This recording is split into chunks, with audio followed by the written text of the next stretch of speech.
الحمد لله رب العالمين والعاقبة للمتقين ولا عدوان إلا على الظالمين والصلاة والسلام على أشرف الأنبياء وإمام المرسلين سيدنا وحبيبنا ومولانا محمد وعلى آله وصحبه وأتباعه وسلم.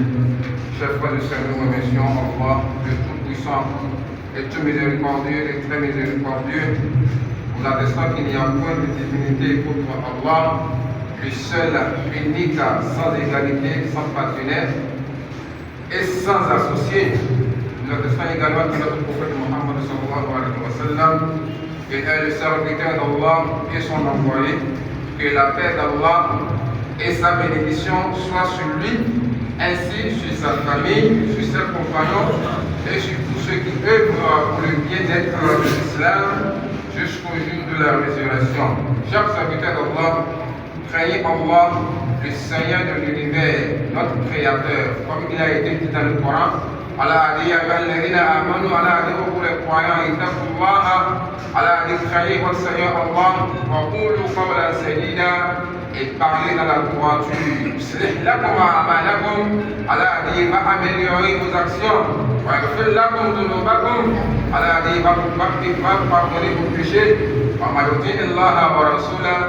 a dit, quiconque qui obéit à Allah et à son messager, Allah a dit, celui-là, il obtiendra une grande réussite. Chaque fois que c'est dans la religion, l'islam, notre religion, il a des morales, c'est-à-dire des bons caractères qui sont des caractères vertueux et élevés. Et ces caractères sont été recommandés par la révélation, c'est-à-dire le Coran et le Sunna, pour rendre la vie humaine de la manière parfaite et complète et d'atteindre le but de son existence dans ce bas monde. Et ce système de moralité, c'est-à-dire cette recommandation de moralité, se caractérise en deux parties. La première partie est celle qui est d'une nature divine, c'est-à-dire ce que Allah le Tout-Puissant veut de nous. Allah a dit dans le Coran,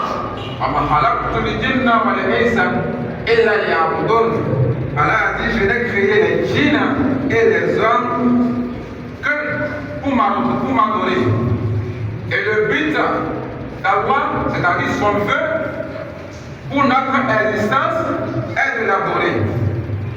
Et la deuxième raison de cette recommandation, de ce système moralité islamique, est celle de la nature humanitaire, qui veut dire tout effort fourni par l'homme, c'est-à-dire dans son apprentissage, dans son éducation, dans son enseignement, et la contribution qu'il aura pour une détermination, c'est-à-dire une bonne détermination de ce système d'un point de vue pratique dans la société, en public et en privé. Et parmi ces morales, l'islam nous recommande une morale qui est très importante et que l'homme doit en avoir. Et cette moralité est la pudeur, c'est-à-dire la honte honnête.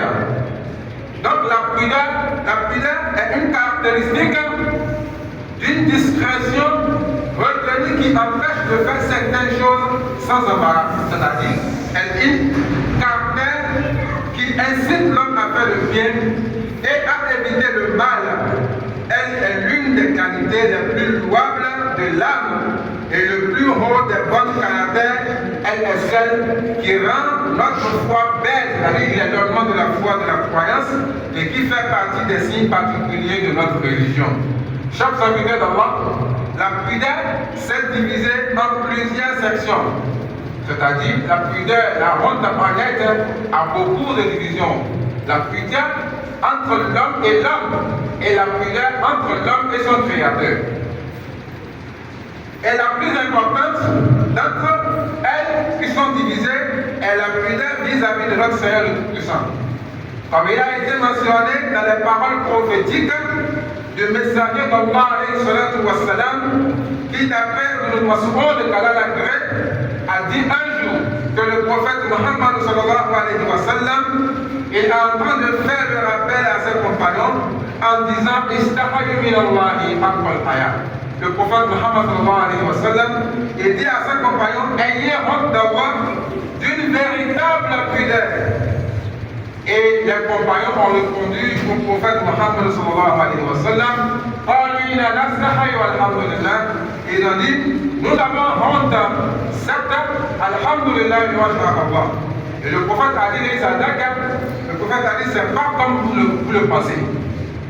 C'est-à-dire, le sens de la parole de notre prophète Mohammed sallallahu alayhi wa sallam est la pudeur, c'est-à-dire de se préserver de la désobéissance d'Allah subhanahu wa ta'ala en contrôlant sa